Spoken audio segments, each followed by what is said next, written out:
रामू एक छोटे से गांव का किसान था। उसके पास बस आधा एकड़ जमीन थी, जिस पर वह अपनी गुजर बसर करता था।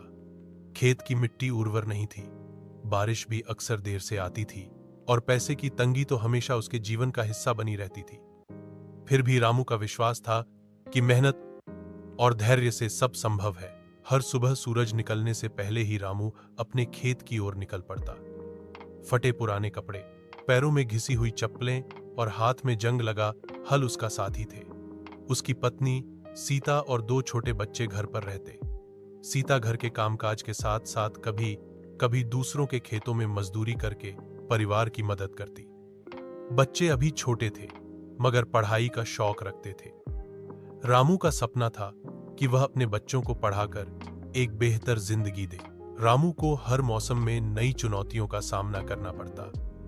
कभी बारिश ज्यादा हो जाती तो फसल बर्बाद हो जाती, कभी सूखा पड़ जाता तो खेत सूखकर बंजर हो जाता। साहूकार से कर्ज लेकर बीज और खाद तो खरीद लेता, लेकिन फसल बिगड़ जाने पर कर्ज और बढ़ जाता। कई बार तो उसके पास खाने तक के लिए अनाज नहीं बचता। गांव के लोग उसकी हालत देखकर कहते, रामू खेती छोड़ दे, मजदूरी करके कमा ले। लेकिन रामू का मन खेती में ही बसता था। एक साल गांव में भयंकर सूखा पड़ा। कुएं और तालाब सब सूख गए। रामू की हालत और बिगड़ गई।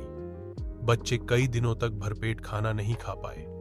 उस समय रामू के मन में हार मानने का विचार आया, लेकिन बच्चों की मुस्कान और उनकी पढ़ाई के सपने देखकर उसने खुद को संभाला।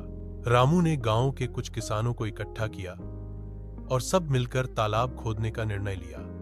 शुरू में लोगों को शक था, लेकिन रामू ने हार नहीं मानी। दिन रात मेहनत करके आखिरकार तालाब तैयार हो गया। बारिश आ